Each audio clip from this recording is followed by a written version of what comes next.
Hello dear student और स्वागत है आपका हमारे एक न्यू लेक्चर में। और आज हम पढ़ेंगे प्रश्नावली 4.1 क्लास 10 क्लास 10 में 10 का ये चैप्टर नंबर 4 है। और इसका जो पहला वीडियो लेक्चर है वो डल चुका है, जिसमें हमने कॉन्सेप्ट उदाहरणों को समझाया है।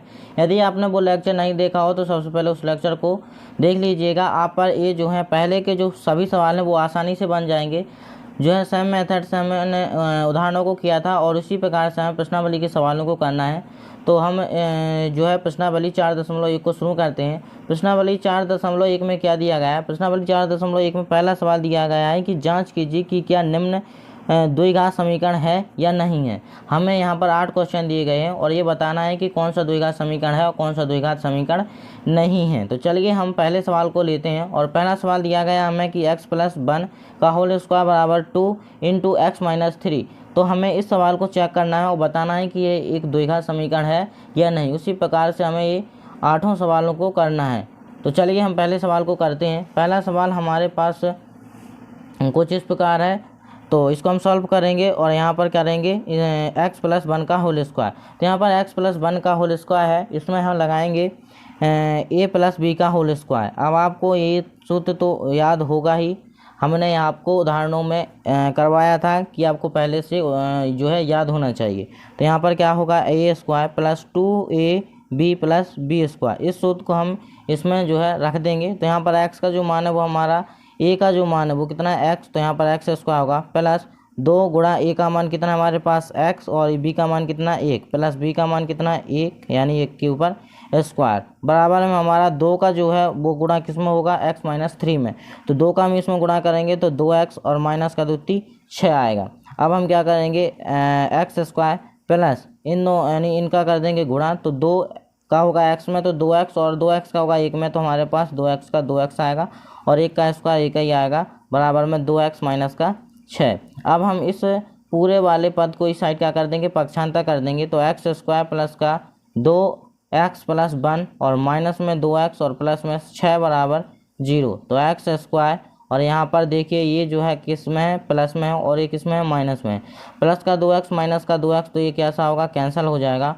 और प्लस का 1 है प्लस का 6 है तो ये जो हमारा जुड़ के आ जाएगा प्लस का 7 बराबर 0। तो यहाँ पर देखिए यहाँ पर क्या है हमारा x² प्लस का 7 बराबर 0। तो यहाँ पर जो है चर की अधिकतम घात कितनी है, 2 है। और जब चर की अधिकतम घात 2 होगी तो हम क्या कह सकते हैं कि अतः यह एक क्या द्विघात समीकरण है। अतः यह एक द्विघात समीकरण है। यह क्या एक द्विघात समीकरण है। इसमें जो है b वाला पद नहीं है, लेकिन क्या है हमारे पास चर की अधिकतम घात 2 है, तो हम कह सकते हैं कि क्या एक द्विघात समीकरण है। अब हम सवाल नंबर दूसरे को करते हैं। और सवाल नंबर दूसरा दिया गया है हमारे पास x² माइनस का 2x बराबर माइनस का 2 × 3 - x। तो इसको हम करेंगे, इसको भी हमें कुछ नहीं करना है, ये जो है गुणा और यहाँ पर जो है जोड़ घटाना की संक्रियाएं यूज होनी है, जो आप कक्षा 8 में सीख चुके हैं।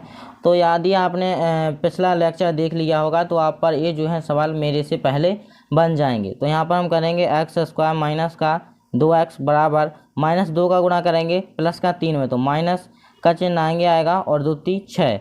अब आगे जाएंगे हम तो माइनस माइनस क्या होगा, प्लस होगा और हमारा 2 का किस में होगा, x में यानी 2x।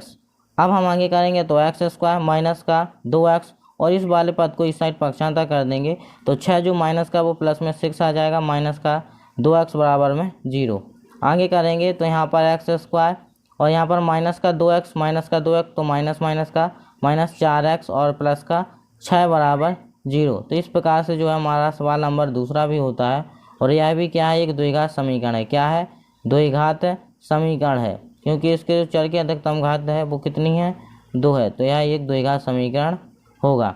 अब हमें तीसरा सवाल करते हैं। तो जो तीसरा सवाल दिया गया वो दिया गया हमारे पास x-2 और x+1 बराबर x-1 और x+3। तो इसको हमें करना है, इसमें जो है हमें गुणा करना है, पहले इन दोनों का इसमें और फिर इसका इसमें। तो करते हैं x का करेंगे इन दोनों में, x का x में होगा तो क्या होगा हमारे पास x² होगा, क्या होगा x²। अब हम इस x का करेंगे एक में तो प्लस में कितना आ जाएगा x -2 का करेंगे हम x में तो माइनस का 2x, -2 का करेंगे 1 में तो माइनस का 2 बराबर x का करेंगे x में तो x², इस x का करेंगे 3 में तो 3x, और इस फिर -1 का करेंगे प्लस x में तो माइनस का x, और -1 का करेंगे +3 में तो माइनस का 3। अब जो है हम यहाँ पर x² और यहाँ पर करेंगे सॉल्व, तो यहाँ पर माइनस का 2x और यहाँ पर प्लस का 1x है, तो 2x में से 1x जाएगा तो कितना बचेगा, माइनस का x और माइनस का 2 बराबर में जाए तो यहाँ पर x² और 3x में से 1x जाएगा तो प्लस का कितना बचेगा, 2x माइनस का 3। आगे करेंगे तो यहाँ पर हमारा x² माइनस का x माइनस का 2, और इस पूरे समीकरण को इस साइड क्या कर देंगे, पक्षांतर कर देंगे, तो क्या होगा माइनस का x² माइनस का 2x, और ये माइनस का है तो प्लस का 3 बन जाएगा बराबर में 0। अब आप सबसे पहले x² को देखिए, तो यहाँ पर x² प्लस का है और यहाँ पर x² माइनस का है, तो ये दोनों क्या हो जाएंगे, कैंसिल हो जाएंगे, और यहाँ पर माइनस का x कैसा है, पॉजिटिव है, और यहाँ पर जो माइनस का x है वो क्या है, नेगेटिव है, और माइनस का 2x भी कैसा है, नेगेटिव है, तो माइनस का 1 और माइनस का 2 जो है जोड़ेंगे तो माइनस का कितना हो जाएगा, 3x, और यहाँ पर माइनस का 2 है और प्लस का 3 है, तो यहाँ पर ये घटेंगे तो प्लस का कितना होगा, 1 बराबर में 0। तो आप यहाँ पर क्या कह सकते हैं कि इसमें जो है बहुपद की जो समीकरण की अधिकतम घात है वो कितनी नहीं है, अधिकतम घात 2 नहीं है, क्या है, अधिकतम घात 1 है। यह एक रैखिक समीकरण है, ना कि द्विघात समीकरण। तो हम क्या लिख सकते हैं, द्विघात समीकरण नहीं है, द्विघात समीकरण नहीं है। इस प्रकार से हमारा ये तीसरा क्वेश्चन सॉल्व होता है। अब हम चौथे क्वेश्चन की तरफ बढ़ते हैं, और चौथा क्वेश्चन जो है हमें दिया गया है x माइनस का 3 2x प्लस का 1 बराबर x इंटू एक्स प्लस का 5। इस सवाल को सॉल्व करना है तो सिंपल सी है, जो हम करते आ रहे हैं वही करना है हमें। इस x का गुणा इन दोनों में करेंगे, तो x का करेंगे 2x में तो यहाँ पर हो जाएगा 2x²। अब इस x का करेंगे 1 से तो कितना हो जाएगा, केवल x, माइनस का 3x प्लस का 2x है, तो हमें पता है कि जब गुणा करते हैं तो माइनस का चिन्ह आता है। अब हम 3 का करेंगे 2x में तो माइनस का आ जाएगा 6x, माइनस का 3 प्लस का 1 तो माइनस का 3 बराबर इस x का करेंगे x से तो x², और यहाँ पर करेंगे हम प्लस 5 का करेंगे x से तो 5x। आगे करेंगे तो आगे क्या होगा, हमारे पास 2x² और यहाँ पर प्लस का है x और माइनस का है 6x, तो माइनस का कितना हो जाएगा 5x, और यहाँ पर कितना आएगा माइनस का 3 बराबर में कितना बचेगा x² बराबर यानी x² प्लस का 5। अब हम इसको कर देंगे इस साइड पक्षांतर, तो 2x² माइनस का 5x माइनस का 3 माइनस ये प्लस का है, इस साइड आएगा तो माइनस का x², ये प्लस का है तो इस साइड आएगा माइनस का 5x बराबर में 0। अब और आगे करेंगे तो यहाँ पर देखिए 2x² प्लस का है और ये जो है हमारा x² माइनस का है, 2x² प्लस का है 1x माइनस यानी 1x² माइनस का है, तो यहाँ पर हमारा 2 में से 1 जाएगा तो कितना बचेगा 1x², और यहाँ पर 5x है और यहाँ पर भी 5x है, लेकिन दोनों माइनस माइनस के हैं, और हम बता चुके हैं कि जब भी माइनस माइनस हो तब भी जोड़ते हैं और जब प्लस प्लस हो तब भी जोड़ते हैं, लेकिन जब माइनस और प्लस आ जाएं या प्लस और माइनस आ जाएं तब जो है यदि विपरीत चिन्ह आ जाते हैं तो वहाँ पर क्या हो जाते हैं, घट जाते हैं। तो माइनस का 5x तो माइनस का 5x तो माइनस का कितना आ जाएगा माइनस का 10x, और यहाँ पर माइनस का कितना बचेगा 3 बराबर में 0। तो ये भी क्या हमारा एक द्विघात समीकरण है, क्या है एक द्विघात समीकरण है। तो इस प्रकार से हमारा ये चौथा सवाल भी फिनिश होता है। पांचवा सवाल करते हैं हम, और पांचवा सवाल हमें दिया गया है 2x माइनस 1 और यहाँ पर x माइनस 3 बराबर x प्लस 5 और x माइनस 1। ये जो है हमें पांचवा सवाल दिया गया है, इसको करते हैं। तो इस 2x का गुणा करेंगे हम x माइनस का 3 में, तो 2x का गुणा x में होगा तो कितना आ जाएगा 2x², 2x का गुणा होगा माइनस का 3 में तो माइनस का चिन्ह आएगा आगे, और 2 3 6x। अब हमारा माइनस का 1 का गुणा होगा हमारा x में, तो यहाँ पर प्लस और माइनस तो गुणा में कौन बड़ा होता है माइनस, तो माइनस चिन्ह आएगा आगे, और 1 का होगा x में तो x आएगा। इधर हमारा माइनस का 1 है और माइनस का 3 है, माइनस माइनस जो होता है हमारा गुणा में हो जाता है प्लस, 1 का होगा 3 से तो क्या होगा हमारे पास 3 बराबर x का होगा x से, दोनों प्लस के हैं तो x² भी प्लस का आएगा, x जो है प्लस का है और 1 जो है माइनस का है, तो गुणा में जो है माइनस बड़ा होता है तो माइनस आएगा, और x का होगा 1 में तो माइनस का x, 5 का होगा x से और दोनों प्लस के हैं तो प्लस का 5x। अब प्लस का 5x है माइनस का 1 है तो माइनस का कितना आ जाएगा 5। अब हम क्या करेंगे 2x² और यहाँ पर क्या करेंगे माइनस का 6x और माइनस का x, तो यहाँ पर माइनस का 7x प्लस का 3 बराबर x² माइनस का x है और प्लस का 5x है, तो प्लस का यानी जो कि बचेगा वो क्या बचेगा प्लस का 4x और माइनस का कितना बचेगा 5। अब जो है हम इस वाले समीकरण को इस साइड क्या कर देंगे पक्षांतर कर देंगे, या आप चाहो तो सीधे यहीं से भी काट सकते हो।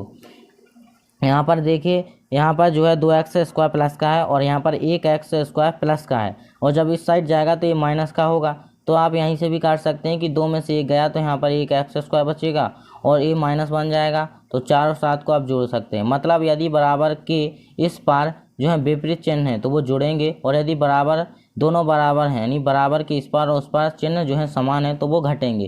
तो यहाँ पर देखिए ये भी प्लस का है और ये भी प्लस का है, तो ये क्या होंगे घटेंगे, तो 2 में से 1 घटेगा तो कितना बचेगा हमारा 1 मतलब x², और यहाँ पर चिन्ह जो है विपरीत है, ये प्लस यानी माइनस का है और ये प्लस का है, तो ये यहाँ पर क्या होगा जुड़ेगा, तो यहाँ पर जो होगा माइनस का कितना हो जाएगा 11x हो जाएगा। और यहाँ पर भी चिन्ह कैसे हैं हमारे पास विपरीत है, ये प्लस का है और ये माइनस का है, तो यहाँ भी क्या होगा जुड़ेगा, तो 3 और 5 को हम जोड़ेंगे तो कितना हो जाएगा 8 बराबर में 0। तो आप पक्षांतर ना करके ये भी कर सकते हैं, तो इस की भी अधिकतम जो घात है वो कितनी है 2 है, तो हम कह सकते हैं कि यह जो है वो क्या है एक द्विघात समीकरण है, क्या है एक द्विघात समीकरण है। अब जो है हम क्वेश्चन नंबर 6 को करते हैं, और क्वेश्चन नंबर 6 दिया गया हमारे पास x² प्लस का 3x प्लस का 1 बराबर x माइनस का 2 के ऊपर होल स्क्वायर। तो यहाँ पर हमें a माइनस बी के होल स्क्वायर के सूत्र की जो है फॉर्मूले की आवश्यकता होगी। यहाँ पर लिख लेते हैं a माइनस बी का होल स्क्वायर बराबर में होता है a² माइनस का 2ab प्लस का b²। तो ये जो है एज इट इज लिखेंगे हम x² प्लस का 3x प्लस 1 बराबर x² माइनस 2, a का मान x है, b का मान 2 है यानी 2 दूनी 4x, और यहाँ पर प्लस b² यानी 2 दूनी 4। आगे करेंगे तो x² प्लस 3x प्लस 1 बराबर में x² माइनस का 4x और प्लस का 4। आगे करेंगे तो इस वाले समीकरण को इस साइड पक्षांतर करेंगे तो x² प्लस 3x प्लस का 1 माइनस x², और यहाँ पर जो है माइनस है तो ये कितना हो जाएगा प्लस का 4x और माइनस का 4 बराबर 0।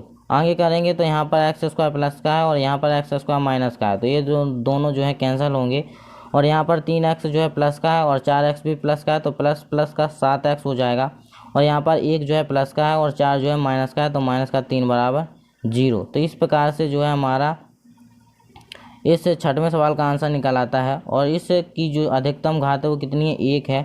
अतः हम बोल सकते हैं कि यह द्विघात समीकरण है वो नहीं है, यह द्विघात समीकरण नहीं है। अब जो है हम 7वां सवाल करते हैं, और 7वां सवाल जो है हमें दिया गया है x प्लस 2 का होल क्यू बराबर 2x इंटू x² माइनस का 1। हमें जो है यहाँ पर अब a प्लस बी के होल क्यू की आवश्यकता पड़ेगी, यहाँ पर उस सूत्र की आवश्यकता होगी जो आप क्लास 9th में सीख चुके हैं।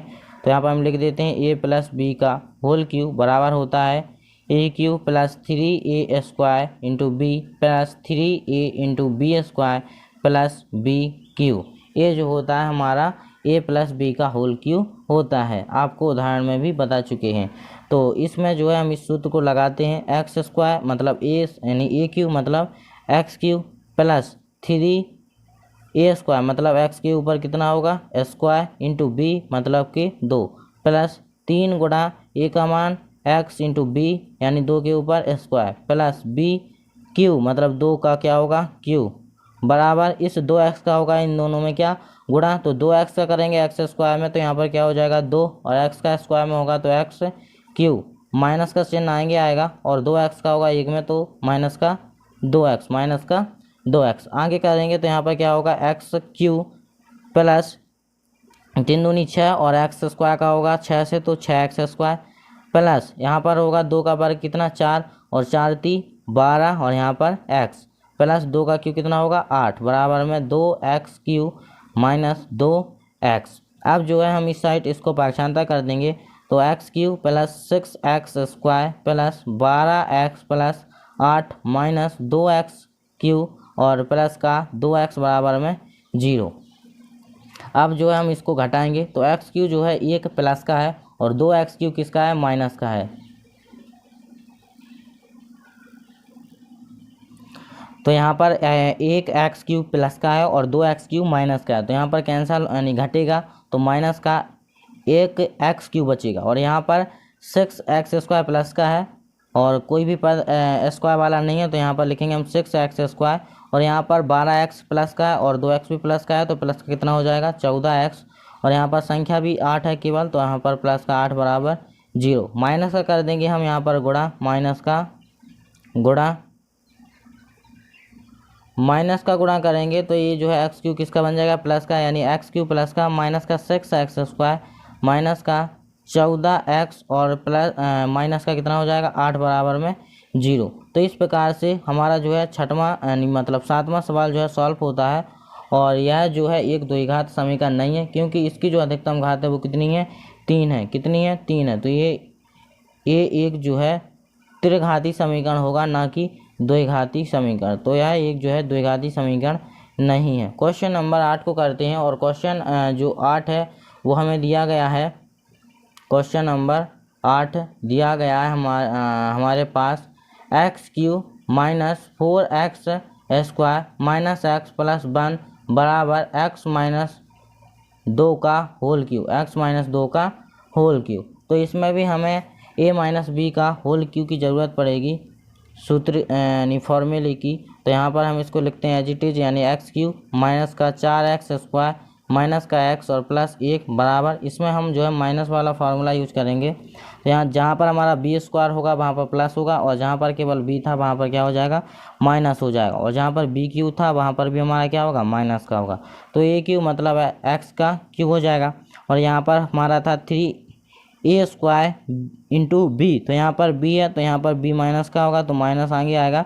और अब हम करेंगे 3 गुणा x, यानी x के ऊपर स्क्वायर होगा तो x के यानी a के ऊपर स्क्वायर होगा तो x के ऊपर स्क्वायर इंटू b यानी 2 प्लस, यहाँ पर प्लस क्यों होगा, क्योंकि जो b है वो क्या होगा हमारा स्क्वायर, यानी a गुणा वो 3 गुणा a का मान है x इंटू b, यानी माइनस 2 का जो है स्क्वायर कर देंगे हम। और माइनस b मतलब 2 का क्या हो जाएगा हमारा क्यूब। अब आगे करेंगे तो यहाँ पर x³ माइनस का 4x² और माइनस का x प्लस 1 बराबर x³, इसको करेंगे 3 दूनी 6 तो माइनस का 6x²। और यहाँ पर माइनस 2 दूनी 4 और 4 का होगा 12 से वो 3 से, तो 4 × 12x और यहाँ पर होगा 2 का क्यूब 8।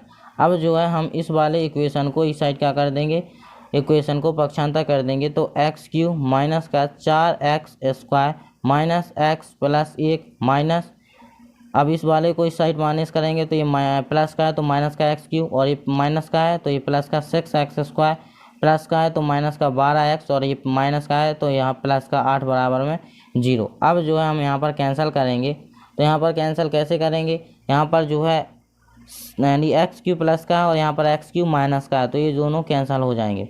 अब देखेंगे तो माइनस का 4x² जो है माइनस का है और 6x² प्लस का है, तो 6 में से हमारा 4 जाएगा तो 2x² बचेगा, 2x² कितना बचेगा, 2x²। और यहाँ पर अब x वाले को देखते हैं तो यहाँ पर 1x माइनस का है और 12x भी माइनस के हैं, तो माइनस का 12x और माइनस का 1x माइनस का 13x। और यहाँ पर यदि हम संख्याओं को देखें तो प्लस का 1 है और प्लस का 8, तो प्लस का कितना हो जाएगा 9 बराबर में 0। तो हमारे पास जो आंसर आएगा वो कितना आ जाएगा, वो आएगा हमारा 2x² माइनस का 13x प्लस 9 बराबर 0। तो जो है एक द्विघात समीकरण होगा, यह क्या होगा, एक द्विघात समीकरण है। क्या है, द्विघात समीकरण है। तो इस प्रकार से हमारे क्वेश्चन नंबर 1 के सभी सवाल यानी 8 के 8 सवाल हल होते हैं। आई होप कि आपको अच्छे से समझ में आए होंगे। यदि समझ में आए हो तो वीडियो को लाइक ज़रूर करें, चैनल को सब्सक्राइब जरूर करें और अपने मित्रों के साथ इस चैनल को शेयर जरूर करें। चलिए हम अब दूसरे के सवालों को करते हैं।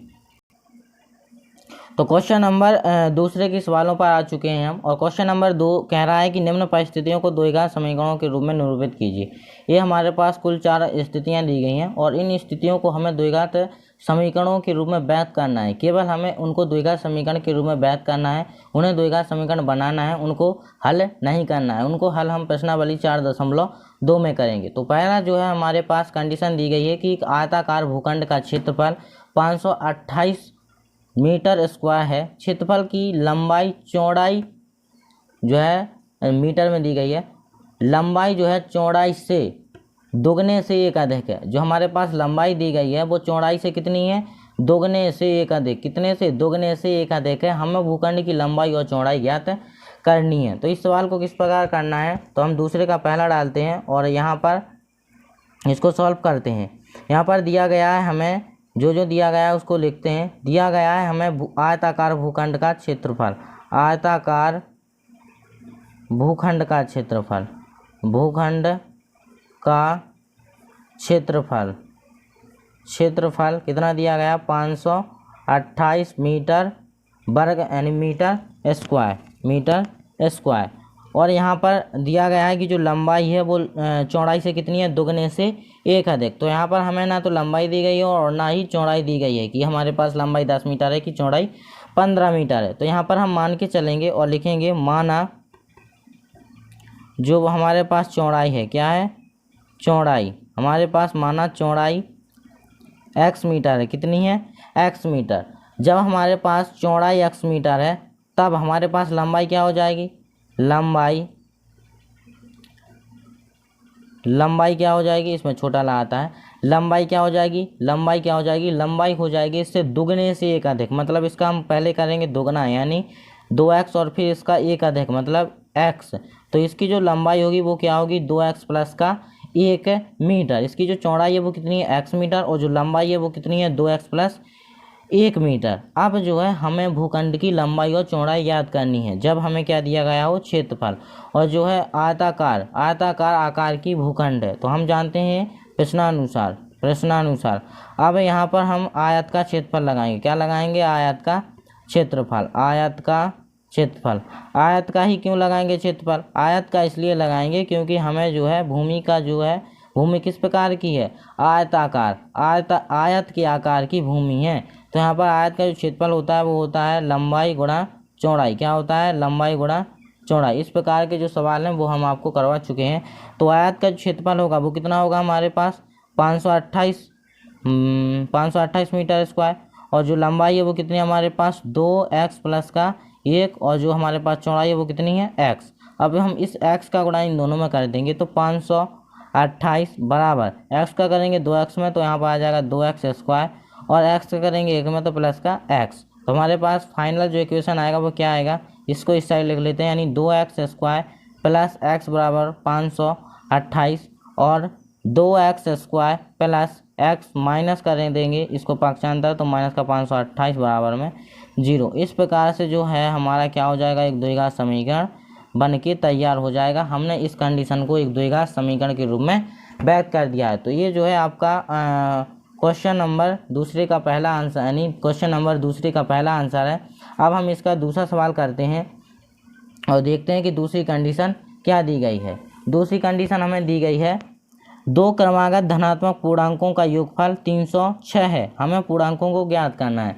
वेरी सिंपल सा सवाल है। यहाँ पर हमें धनात्मक पूर्णांक, हम पूर्णांक संख्या जानते हैं। पूर्णांक संख्या क्या होती हैं, जो माइनस इन्फिनिटी से क्या होती हैं, शुरू होती हैं, और डॉट डॉट माइनस का 1 माइनस का 2 0, और यहाँ पर प्लस का 1 प्लस का 2 dot dot dot plus infinity तक जाती हैं। तो वो कहता है पूर्ण धनात्मक, ये जो होती हैं हमारी होती हैं ऋणात्मक पूर्णांक, ये होती हैं हमारी धनात्मक पूर्णांक। तो वो कह रहा है कि दो क्रमागत धनात्मक पूर्णांक, मतलब जो है ऐसे धनात्मक पूर्णांक जो क्रम से लगे हों। कैसे लगे हों, क्रम से, मतलब 1 के बाद 2 आए, 2 के बाद 3 आए, 3 के बाद 4 आए। ऐसा नहीं है कि 2 के बाद सीधा 5 आ जाए।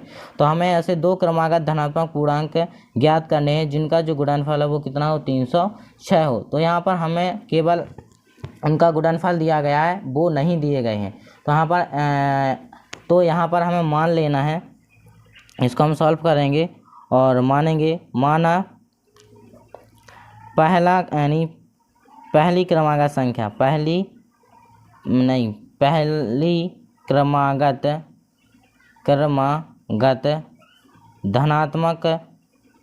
धनात्मक पूर्णांक संख्या हमने मान ली कितनी, x। कितनी मानी, x।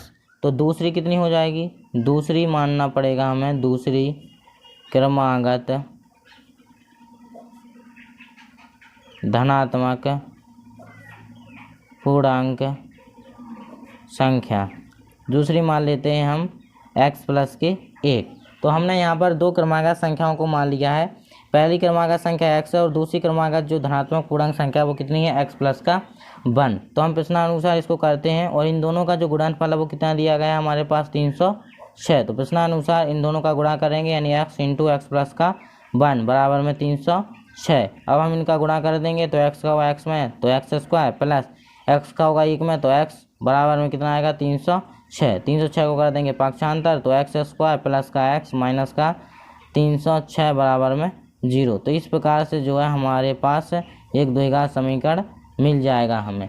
इसे हमें द्विघात समीकरण के रूप में व्यक्त करना था और हमने जो है कर दिया है। अब इनको सॉल्व कैसे करना है वो हम नेक्स्ट प्रश्नावली में समझेंगे। अब हम करेंगे क्या, इसका तीसरा सवाल, और इसका तीसरा सवाल क्या दिया गया है, वो दिया गया है कि रोहन की माँ उससे 26 वर्ष बड़ी है। कितनी वर्ष बड़ी है, 26 वर्ष बड़ी है।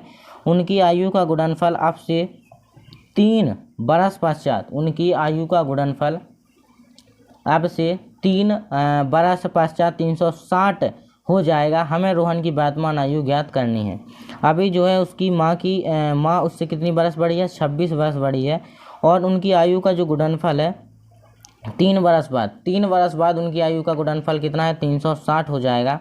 हमें रोहन की वर्तमान आयु ज्ञात करनी है। तो यहाँ पर हम क्या करेंगे, यहाँ पर हम मान लेंगे, माना रोहन की माँ की वर्तमान आयु x है। कितनी है, x बरस है। हमने मान ली कि रोहन की जो माँ है उसकी जो आयु है वो कितनी है, x बरस। तो अब रोहन की कितनी हो जाएगी, तो रोहन की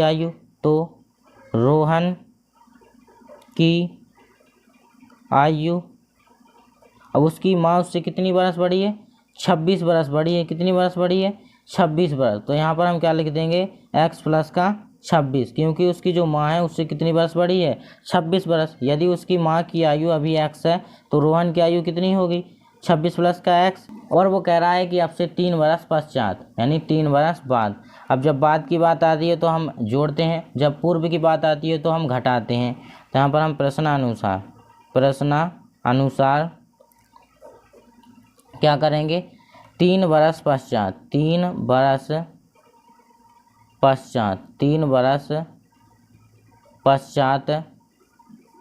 दोनों की आयु। सबसे पहले देखते हैं माँ की आयु। तो जो माँ की वर्तमान आयु है, माँ की वर्तमान आयु कितनी है, x। और वो कह रहा है कि 3 वर्ष बाद, मतलब अभी यदि माँ की आयु x बरस है तो अगले 3 साल बाद कितनी हो जाएगी, x प्लस का 3। यदि अभी माँ की आयु 30 साल है तो अगले 3 साल में कितनी हो जाएगी, 33 साल। और जो है रोहन की आयु कितनी हो जाएगी, रोहन की आयु कितनी हो जाएगी, यदि रोहन की आयु अभी 26 प्लस का x है तो 3 वर्ष बाद उसकी जो आयु है वो 3 वर्ष बढ़ जाएगी। तो यहाँ पर 26 और 3 29 प्लस का x। तो जो रोहन की आयु होगी वो कितनी होगी, 29 प्लस का x, और उसकी जो माँ की आयु होगी वो कितनी होगी, x प्लस का 3। अब से 3 वर्ष आगे की बात हो रही है, 3 वर्ष बाद। और 3 वर्ष बाद इन दोनों की आयु का जो है गुणनफल कितना है, 3 वर्ष बाद इन दोनों की आयु का गुणनफल जो है वो कितना है, 360 है। तो अब हम क्या करेंगे, इन दोनों का गुणा करेंगे। क्या करेंगे, गुणा करेंगे, इनका गुणा करेंगे हम। तो अब हम क्या करेंगे, यहाँ पर x प्लस का 3 इंटू 29 प्लस एक्स बराबर में 360, जो इनका क्या दिया गया है, गुणनफल दिया गया है। हम इस x का इसमें करेंगे तो x का 29 में होगा तो 29x plus x into x square plus इस 29 यानी 3 का करेंगे हम 29 में तो 9 30 27, 27 की 2 हासिल आई 2, और यहाँ पर 3 दूनी 6 2 8 यानी 87 प्लस 3 का करेंगे x में तो 3x बराबर में 360। अब हम क्या करेंगे, एक्स स्क्वायर को लिखेंगे आगे और प्लस का 29x और प्लस का 3x, तो यहाँ पर हो जाएगा प्लस का 32x प्लस में 87, और इसको कर देंगे हम पक्षांतर तो माइनस का 360 बराबर 0। आगे करेंगे तो एक्स स्क्वायर प्लस 32x और यहाँ से घटा देंगे हम 360 में से जाएगा हमारा 87, 360 में से 87 जाएगा तो यहाँ पर बचेगा हमारे पास 273, माइनस में कितना बचेगा 273 बराबर में जीरो, कितना बचेगा बराबर में जीरो। एक बार और देखते हैं, 10 में से 7 गया 3 बचा, और यहाँ पर 5 5 यानी 15 15 7, हाँ 3 273। तो इस प्रकार से जो है हमारे पास ये एक द्विघात समीकरण के रूप में क्या हो जाता है, व्यक्त हो जाता है। और जो है हम इसको अगली विधि में सॉल्व करेंगे कि द्विघात समीकरण को किस प्रकार से सॉल्व करना है। तो ये जो है हमारा क्वेश्चन नंबर तीसरे का आंसर है। क्वेश्चन नंबर 4 दिया गया है हमारे पास, एक रेलगाड़ी 480 किलोमीटर की दूरी समान चाल से तय करती है। यदि इसकी चाल 8 किलोमीटर प्रति घंटा कम होती तो उसी दूरी को तय करने में 3 घंटे अधिक लेती। हमें रेलगाड़ी की चाल ज्ञात करनी है। 480 किलोमीटर की दूरी है जो समान चाल से तय करती है, लेकिन यदि उसकी चाल को 8 किलोमीटर प्रति घंटा कम कर दिया जाए तो रेलगाड़ी उसी दूरी को, मतलब 480 दूरी यानी सेम दूरी को 3 घंटे अधिक से क्या करेगी, पूरी करेगी। हमें रेलगाड़ी की चाल ज्ञात करनी है। तो यहाँ पर हमें जो है एक सूत्र की आवश्यकता पड़ेगी, जो होता है समय बराबर दूरी बटा चाल। ये जो है यहाँ पर इस सूत्र की आवश्यकता होगी, समय बराबर दूरी बटा चाल। तो चलिए इस सवाल को हम करते हैं और यहाँ पर आपको बताते हैं कि किस प्रकार से होना है। तो आप बड़े ही ध्यान से करिएगा और ये सवाल आपके लिए इम्पोर्टेंट है एग्ज़ाम के तौर पर, और ये जो है डेली लाइफ के बेस पे। तो यहाँ पर हमें सबसे पहले मानना होगा, माना रेलगाड़ी की चाल जो है, रेलगाड़ी की चाल हमने जो है x किलोमीटर प्रति घंटा क्या कर ली है, मान लिया है। क्या कर लिया है कि रेलगाड़ी की जो चाल है वो क्या है, x किलोमीटर प्रति घंटा है। और जो दूरी दी गई है, हमें जो दूरी दी गई है वो दोनों कंडीशन में क्या दी गई है, समान दी गई। दूरी तो हमारे पास समान है, दूरी जो दी गई है वो कितनी दी गई है, 480 किलोमीटर। क्या दी गई है, 480 किलोमीटर।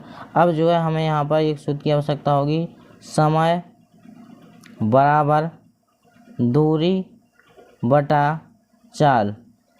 अब जो है हम क्या करेंगे, यहाँ पर स्थिति फर्स्ट करेंगे कि जो हमारी स्थिति पहली दी गई है वो स्थिति पहली क्या दी गई है। तो स्थिति पहली क्या दी गई है, स्थिति पहली दी गई है कि एक रेलगाड़ी 480 किलोमीटर की दूरी समान चाल से तय करती है। क्या करती है, समान चाल से तय करती है। तो यहाँ पर समय बराबर दूरी तो हमारी समान रहेगी 480, और जो चाल है वहाँ चाल कैसी है, समान चाल, मतलब चाल हमारी चाल कितनी होगी, x होगी। और जो दूसरी कंडीशन दी गई है, कंडीशन सेकंड क्या दी गई है, कंडीशन हमें सेकंड दी गई है कि जो समय है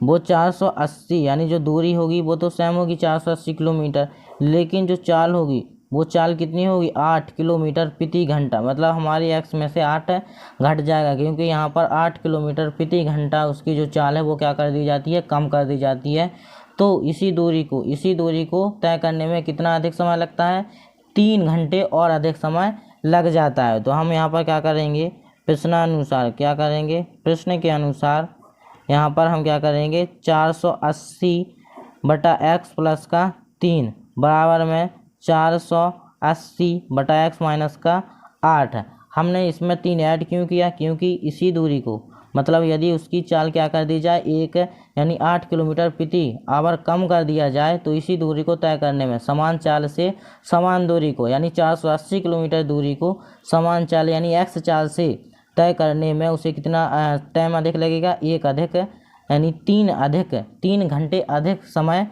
लगेगा। तो हमने यहाँ पर क्या कर दिया है, ऐड 3, और यहाँ पर हम एलसीएम कर लेंगे, एक है यहाँ पर इसके बट्टे में मान लेंगे। तो एलसीएम में आएगा x, और यहाँ पर आएगा हमारा पूरा 480 प्लस यहाँ पर आ जाएगा 3x बराबर 480 बटा x माइनस का 8। अब हम इसका कर देंगे त्रिक गुणा, तो इसका इसमें होगा और इसका इसमें होगा।